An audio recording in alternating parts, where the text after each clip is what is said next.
नमस्कार मेरे दोस्तों। बड़े गौर से सुनिएगा आज की कहानी को। आज की कहानी में मैं आपको व्यापार से संबंधी एक बहुत खास बात बताने जा रहा हूँ। ये कहानी है समोसे की दुकान की। जी हाँ, एक समोसे की दुकान। एक बड़ी कंपनी के गेट के सामने एक प्रसिद्ध समोसे की दुकान थी। समोसे ले लो समोसे।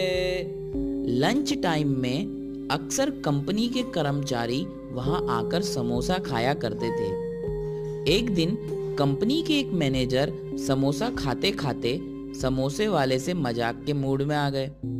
मैनेजर साहब ने समोसे वाले से कहा, यार गोपाल, तुम्हारी दुकान तुमने बहुत अच्छे से मेंटेन की है, लेकिन क्या तुम्हें नहीं लगता कि तुम अपना समय और टैलेंट समोसे बेचकर बर्बाद कर रहे हो?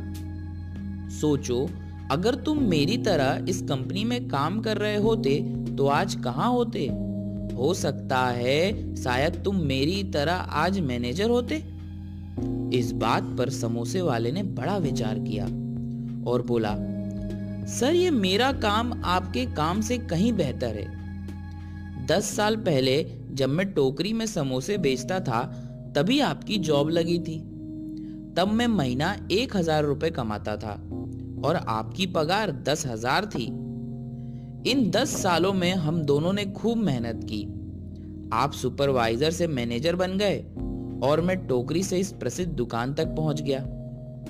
आज आप महीना 50,000 कमाते हैं और मैं महीना 2 लाख रुपए कमाता हूं। लेकिन इस बात के लिए मैं मेरे काम को आपके काम से बेहतर नहीं कह रहा हूं। सर, ये तो मैं अपने बच्चों के कारण कह रहा हूं। जरा सोचिए सर, मैंने तो बहुत कम कमाई पर धंधा शुरू किया था, मगर मेरे बेटे को यह सब झेलना नहीं पड़ेगा।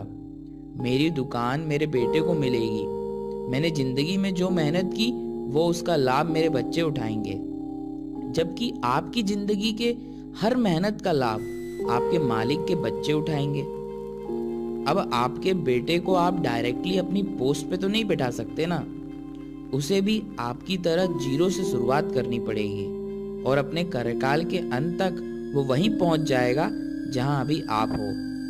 जबकि मेरा बेटा बिजनेस को यहां से और आगे ले जाएगा और अपने कार्यकाल में हम सबसे बहुत आगे निकल जाएगा। अब आप ही बताइए, किसका समय और टैलेंट बर्बाद हो रहा है?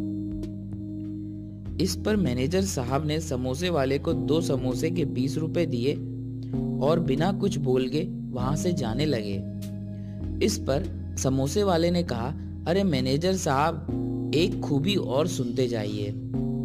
दूसरी खूबी ये है कि मैं अपने स्वयं का मालिक हूँ। मुझे किसी की बात नहीं माननी है, ना ही मुझे किसी के ऑर्डर सुनने हैं। मैं जो चाहता हूँ वो मैं करता हूँ। पर आपको तो अपने बॉस के ऑर्डर सुनने होते हैं, उनको जवाब देना पड़ता है। इसलिए साहब, मेरा व्यापार, मेरा धंधा आपकी जॉब से कहीं बेहतर है।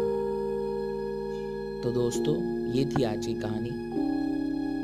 सही कहा समोसे वाले ने कि स्वयं का धंधा सबसे अच्छा होता है।